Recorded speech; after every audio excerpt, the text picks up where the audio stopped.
You want to know the one thing that makes the avoidant crumble? It's not begging. It's not chasing. It's not pleading for their love. It's presence. It's the unshakable certainty that radiates from you when you know your worth, when you stand tall, when you stop trying to pull them toward you, and instead create a gravitational field so strong they can't help but feel it. The avoidant has built their entire life on walls. Walls that say, don't get too close, don't see me, don't touch my soul. But listen, walls are not destroyed by force. They're dismantled by something far more powerful, unwavering certainty and love without conditions. When you can look at someone who runs and say, I don't need to chase you because I am whole, I am love, I am complete, their defenses begin to crack, because their power only exists if you play their game. The second you stop, the second you step into your authentic strength, everything changes. And here's the truth. Silence is sometimes louder than words. Instead of filling the space with fear, you allow it. Instead of clinging, you release. And when you release, something divine happens. They feel your presence even more. They feel the depth of a love that isn't trying to bind, but simply exists, pure, unstoppable. The avoidant is terrified of intimacy because intimacy means being seen. And the moment you stop pushing, the moment you stand rooted in who you are, they are forced to look at you, not at your words, not at your pleas, but at your essence. And that essence is undeniable. So do this. Stand in your power. Love without demanding. Give space without fear. And carry yourself with the kind of certainty that says, I'm already whole. Do that and watch the avoidant crumble. Not because you tore them down, but because your strength awakens something inside them they can no longer hide from. Because when true presence meets false armor, armor never wins. The avoidant fears true presence more than anything else because presence is the one force they cannot manipulate, control, or escape from. Presence is not about chasing, begging, or trying to convince someone of your worth. Presence is about standing so deeply rooted in your own being that your energy speaks louder than any words could. Imagine walking into a room where someone doesn't have to say a thing, yet you feel their energy, solid, calm, undeniable. It communicates a power that cannot be ignored, and that is exactly what begins to unravel the avoidant. Think about it. An avoidant expects chaos. They expect you to get emotional, to demand closeness, to try to pull them in. They've learned to anticipate pursuit, and their entire defense system is built around rejecting it. But when you come with presence instead of pursuit, when you meet them with grounded energy instead of desperation, their expectations collapse. Their usual strategies, stonewalling, distancing, or detaching, suddenly don't work anymore. Because presence is patient. Presence does not need to force. Presence holds its ground. And in that moment, the avoidant realizes they cannot control the game the way they once thought. This is why true presence feels like a spiritual force. It is not about words, manipulation, or even visible action. It's about being so fully aligned with who you are that your energy carries a message. I don't need you to validate me, be. I'm not afraid of you either. And this is where the avoidance starts to crumble. They are used to people who either cling or retreat, but presence does neither. Presence simply is. It is steady. It is unwavering. It is the calm that makes their chaos uncomfortable, because it exposes what lies beneath the armor they wear. Presence also has a way of drawing out authenticity. When you are deeply present, you are no longer triggered by their avoidance. You stop reacting. You stop trying to change them. You simply embody your own power. And when someone is in the presence of that kind of stability, it forces them to look inward. They begin to feel the parts of themselves they've been running from. The fear of intimacy, the fear of being seen, the fear of losing control. Presence is like a mirror, reflecting back to them the truth they've avoided for so long. And that truth is uncomfortable, almost unbearable. This is why presence doesn't just disturb the avoidant, it dismantles them. It's housed them that there is another way to relate, another way to connect, one that doesn't involve power struggles or emotional games. Presence shows them a kind of love that is not dependent on need, but rooted in wholeness. And when that kind of love meets avoidance, something has to give. The walls they've built begin to shake because presence doesn't try to climb the wall. It simply radiates until the wall can no longer stand against it. And let me be clear, this isn't about being louder, stronger, or aggressive. It's about being grounded, calm, unshakable, the kind of presence that says, you know who I am, and nothing you do can pull me out of alignment with that. That is the force that terrifies the avoidant because it removes their power. Their only power is in your reaction, your insecurity, your need. But presence takes all of that away. Presence says, I am whole, with or without you. And in that truth, their avoidance begins to crumble. Certainty is the energy that breaks. Through every wall the avoidant is built because certainty is the one thing they cannot defend against. The avoidant survives on unpredictability. They control the relationship dynamic by keeping you guessing, by pulling away when you get close, by keeping the balance of power tilted toward them. If you are uncertain, they win. If you doubt yourself, they remain safe behind their walls. But when you bring certainty, absolute clarity about who you are, what you deserve, and what you will or will not accept, that control they thought they had begins to slip through their fingers. Certainty is not arrogance, and it's not aggression. It's not about pushing someone to change or trying to dominate the connection. True certainty is quiet power. It's that unshakable inner knowing that says, and I don't need to force anything because I already know who I am and where I'm going. That kind of energy cannot be manipulated. It cannot be twisted. And this is exactly why the avoidant crumbles in its presence. Because certainty disrupts the very strategy they rely on, creating emotional chaos so you're always chasing stability. Imagine a storm. The wind blows, the rain crashes down, and everything feels unstable. That's the emotional environment an avoidant creates, a constant back and forth of closeness and withdrawal, intimacy and distance. But certainty is like a mountain in the middle of that storm. No matter how hard the wind howls, the mountain doesn't move. It doesn't bend. It doesn't try to fight the storm. It simply remains. That is the power of certainty. It communicates that you are not at the mercy of their moods, their fears, or their patterns. You are rooted, steady, unshaken. The avoidant thrives when you question yourself, when you think, maybe I'm too much, maybe I should chase less, maybe I should wait for them to decide if I'm enough. That inner dialogue is exactly what feeds their avoidance because it keeps you in a state of emotional dependency. But certainty interrupts that cycle completely. Certainty says, Messiah Knight, I'm not here to convince you of my worth. I'm not waiting for your approval. I already know who I am, and I already know what I bring to the table. That level of grounded confidence forces the avoidant to confront their own instability. And here's the beauty of it. Certainty is magnetic. When you walk in certainty, people feel it. You don't even need to declare it. It's in your energy, in the way you speak, in the way you carry yourself. It's in the choices you make, not settling for half-hearted love, not tolerating breadcrumbs, not chasing someone who is running. The avoidant expects you to play by their rules, but certainty breaks the game. Suddenly, they are no longer in control because you've made it clear that you won't compromise your essence for their comfort. This is not about punishment. It's not about making them pay. It's about embodying such strength in your identity that their strategies collapse. Because the moment you show certainty, the avoidant loses their script. They don't know what to do. When someone doesn't flinch, doesn't beg, doesn't bend, they don't know what to do. When someone says, son, I respect your space, but I will not abandon myself just to keep you comfortable. That kind of energy terrifies them because it reveals that the control they thought they had was only ever an illusion. And the truth is, certainty is the deepest form of love you can bring into any relationship. Because when you are certain of yourself, you no longer relate out of fear. You don't love because you're scared of being alone. You don't cling because you're afraid of rejection.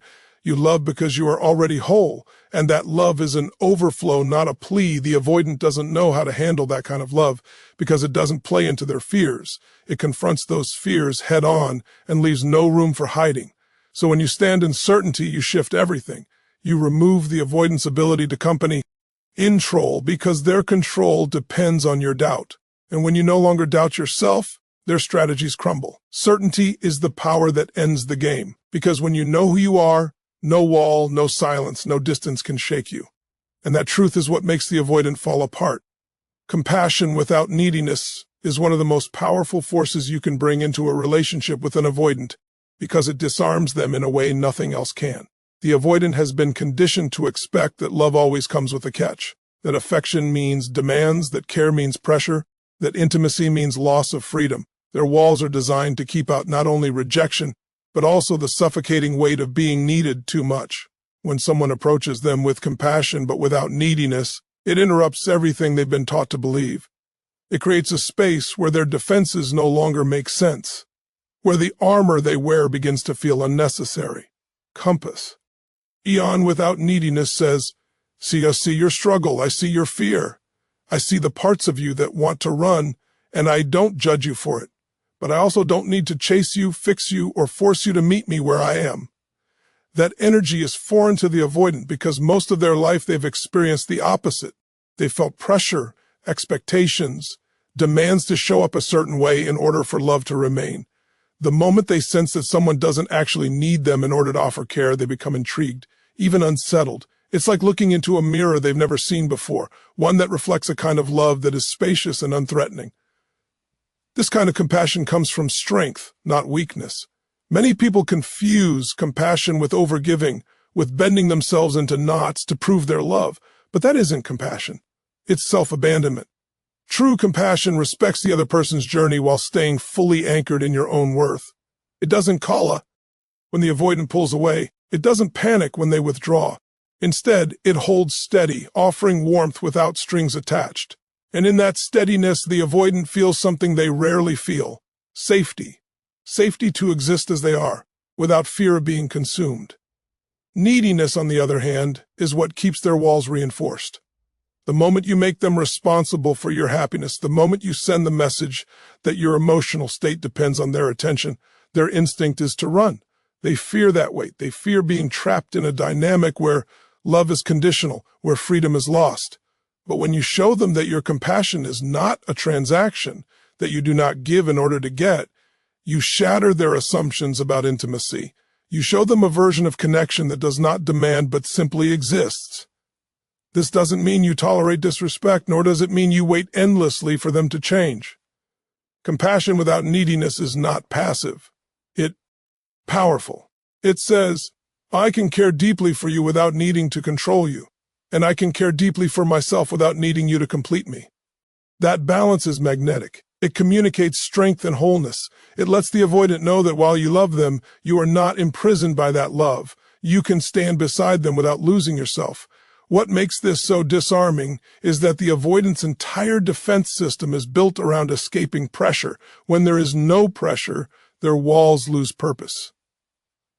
When you show them that compassion doesn't mean control, that care doesn't mean suffocation, the very foundation of their avoidance begins to crumble. They are left face to face with the truth that maybe intimacy is not the trap they believed it to be. Maybe closeness can exist without consuming them. Maybe love can be given without demand. And here's where the transformation begins. When someone feels your compassion but doesn't feel your neediness, they start to experience intimacy in a new way. It feels lighter, safer, less threatening. It doesn't activate their fear, it awakens their curiosity. They begin to realize that love isn't always about losing themselves. It can be about discovering themselves in connection with another. That realization alone can dismantle years of avoidance, not because you forced them to change, but because your presence created a new possibility. This is why compassion without neediness is such a divine principle. It honors both people in the connection. It gives the avoidant space to come closer on their own terms, while also preserving your strength and dignity. It creates a container where true intimacy can grow, not out of fear or pressure, but out of freedom and authenticity. And for the avoidant, that experience is so rare, so unexpected, that it shakes their entire belief system about love. Silence and space carry a power that words often cannot, especially when dealing with someone who is avoidant. The avoidant expects. Of silence isn't empty, it's full of presence, full of calm certainty, full of an energy that is felt even without words. It says more than 1,000 explanations ever could. Space is the same. When you allow space, when you don't chase after every moment of distance, you are sending a clear message. I trust myself, I trust this connection, and I don't fear your retreat. That message shakes the avoidant because their expectation is that distance will create panic, that their pulling away will always trigger pursuit. When it doesn't, when instead they are met with composure and trust, they begin to feel something they rarely feel, drawn in by choice rather than obligation. Space becomes an invitation rather than a battlefield. The power of silence and space lies in the fact that it flips the dynamic. The avoidant, who is used to controlling the rhythm of closeness and withdrawal, suddenly realizes they are not the only one with power. You are no longer responding to their every move. You are rooted in your own, and that calm detachment is magnetic. It communicates that you are not afraid of losing them, that your worth is not tethered to their attention, and that you will not collapse under their absence. This unnerves them because they cannot manipulate someone who is unshaken by their patterns. Silence also forces them to hear their own inner noise. When you don't fill the gap with words or attempts to win them over, they are left with themselves. And for the avoidant, that can be the most uncomfortable space of all. They are left to sit with their fears, their doubts, their own avoidance. They can no longer distract themselves with your reactions because you have given them none. In that silence, they begin to feel the truth they've been running from. That intimacy is not destroyed by distance, but often tested by it. And the absence of your pursuit makes them realize how much of their power depended on your chase. Space gives them the chance to confront what connection means to them. When someone can love and still give space, it shows the avoidant that closeness doesn't have to mean suffocation.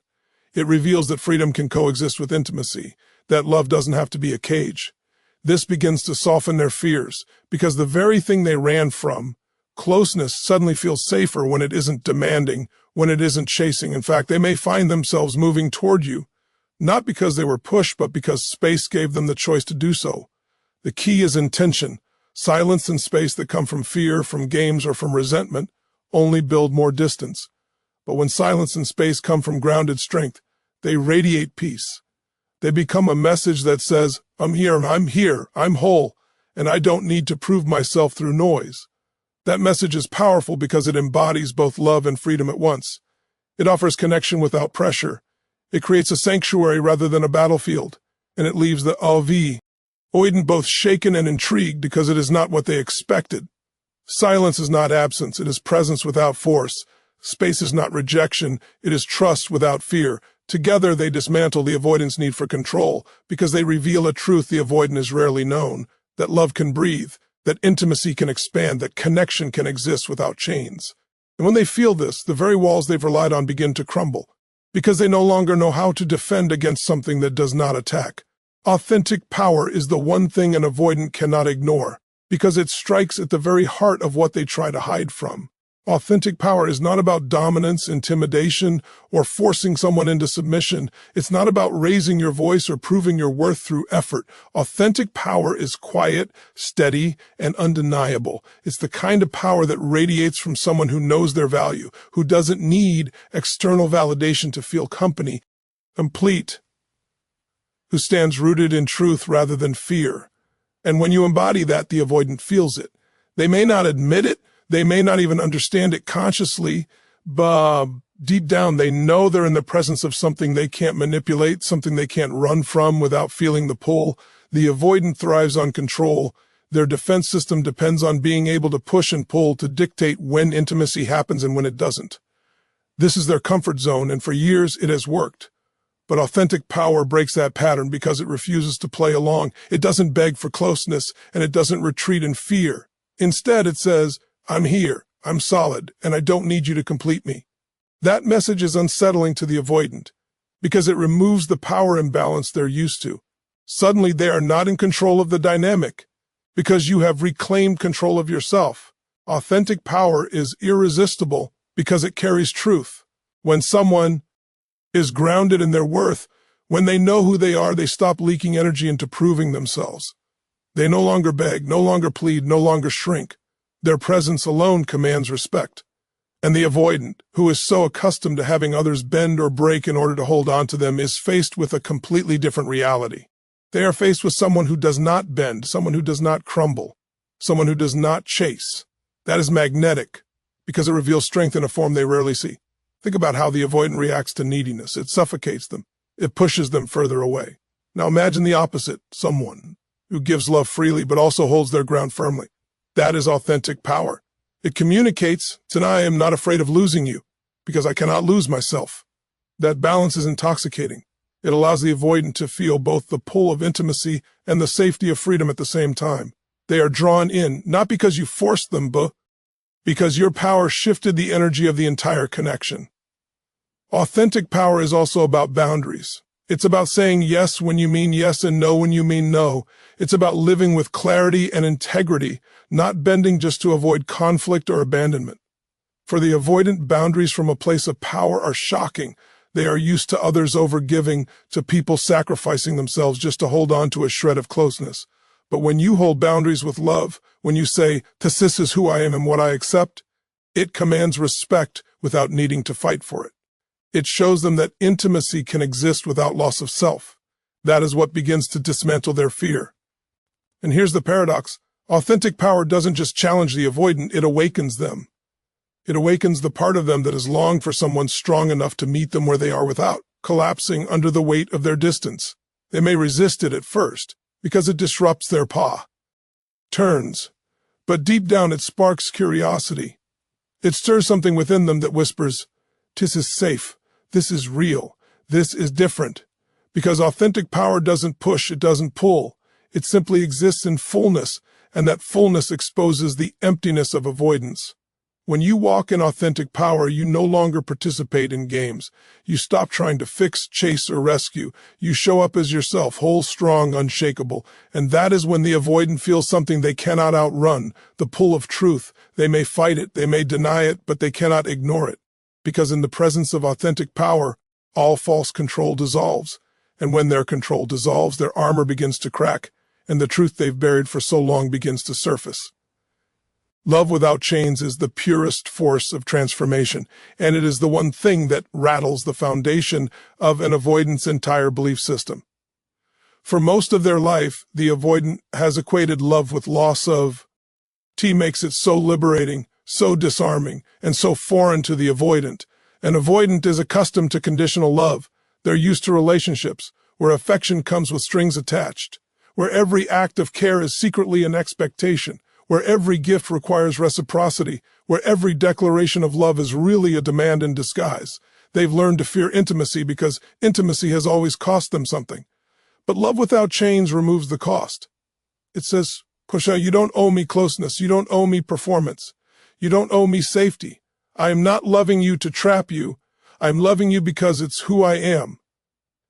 This kind of love cannot be controlled, and because it cannot be controlled, it terrifies and intrigues the avoidant simultaneously. When you embody love without chains, you stop trying to force intimacy into a specific form. You allow the relationship to breathe. You allow the other person to come and go without it shattering your sense of worth. And paradoxically, that freedom is what draws them closer. Because the avoidant's deepest fear is losing themselves. But when they experience a love that doesn't threaten that, they feel something entirely new. They feel safe. Safe to be, safe to explore, safe to connect on their terms. And that safety starts to dissolve the very walls they built to keep love out. This doesn't mean tolerating neglect, nor does it mean waiting endlessly for someone to meet you halfway. Love without chains is not passive, and it's not about self-sacrifice. It's about standing fully in your worth while allowing love to flow without manipulation. It's about saying, "I love you enough to give you freedom, and I love myself enough to remain whole even if you choose distance." That balance is where true power lies. It is both unconditional and self-respecting, both expansive and grounded. And here's the paradox that makes this so powerful. The avoidant runs from love because they believe it will bind them. But when love comes without chains, when it doesn't confine, they have nothing to run from. They begin to realize that intimacy doesn't have to mean imprisonment. They start to see that connection can be expansive rather than restrictive. In that realization, the grip of avoidance begins to loosen, not because you forced it, but because you revealed a truth they never believed possible. Love without chains awakens something sacred. It awakens the understanding that love is not about ownership, but about presence, not about control, but about freedom. It creates a space where both people can remain fully themselves while still being deeply connected. For the avoidant, this is revolutionary. It dismantles their old story that intimacy equals loss and replaces it with the truth that intimacy, when rooted in freedom, is actually the path to discovery. It's the path to becoming more, not less. When you embody this kind of love, you break the cycle of fear that drives avoidance. You stop reinforcing the belief that love is dangerous, and instead you show them that love can be the safest thing in the world. And though it may shake them, though it may challenge every defense they've built, it also calls them toward something deeper. Because love without chains doesn't just touch the avoidant, it touches the soul. And once the soul has been touched by that kind of love, it can never go back to believing the lie that distance is safer than connection. Thank you for giving me your time, your energy, and most importantly, your open heart. Remember, transformation begins not when we just hear words, but when we embody them. The truths we've explored together are not just ideas. They are living principles that can shift the way you experience love, life, and yourself. Take these insights with you, let them breathe inside you, and apply them with courage. You are more powerful, more capable, and more worthy than your fears will ever allow you to believe. So as we part ways for now, know this. Your journey doesn't end here. Every step you take with presence, with certainty, with compassion, with space, with authentic power, and with love that carries no chains, is a step toward freedom, not just for you, but for everyone you touch. Thank you again. Stay strong, stay aligned, and keep choosing growth over fear.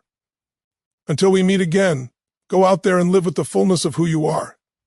Goodbye for now, and may you carry this energy into every part of your life.